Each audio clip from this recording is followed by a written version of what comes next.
La polémique fait rage aux États-Unis avec la sortie du film Mignonne de Maïmouna Doucouré. Ce film dénonce l'hypersexualisation des enfants en mettant en scène 4 danseuses de 11 ans du groupe des Mignonnes, dont les mouvements sont clairement trop suggestifs pour leur âge.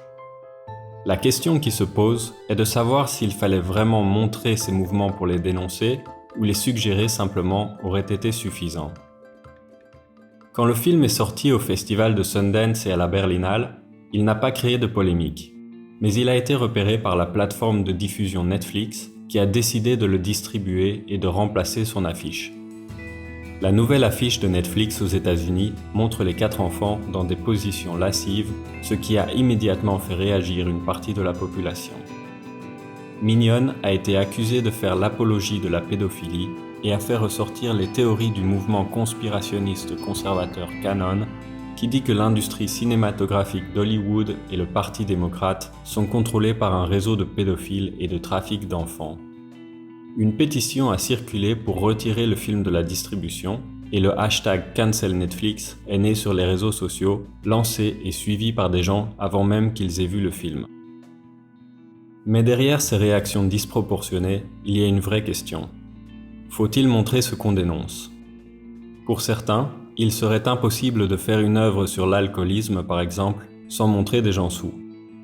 Mais pour d'autres, l'histoire de Maïmouna Doucouré aurait fonctionné sans problème au format littéraire, mais il est inconcevable de mettre en scène visuellement des actrices de 11 ans dans ces positions. D'autant plus que le risque que ces images soient détournées et vues hors contexte existe vraiment. Il suffit de faire un tour dans les médias pour voir les différents avis sur la question. La réalisatrice se défend en disant qu'aucune scène de nu n'a été tournée. On ne voit qu'un sein d'une actrice majeure pendant moins d'1 seconde à l'écran. Et elle rassure en disant que les enfants étaient suivis sur le tournage par une psychologue expérimentée. Les images sont parfois difficiles à regarder, mais ce problème de société est également difficile à reconnaître et à exposer. Et à force de polémiquer sur ce qu'on peut ou ne peut pas montrer, le vrai problème a tendance à être mis sur le côté. Il est intéressant de voir le documentaire de Social Dilemma pour comprendre à quoi sont exposés les enfants sur les réseaux sociaux avant de regarder Mignonne qui illustre les conséquences. Question. Quelle est votre position par rapport au film ? En mettant de côté la polémique, est-ce que Mignonne est un long métrage réussi ?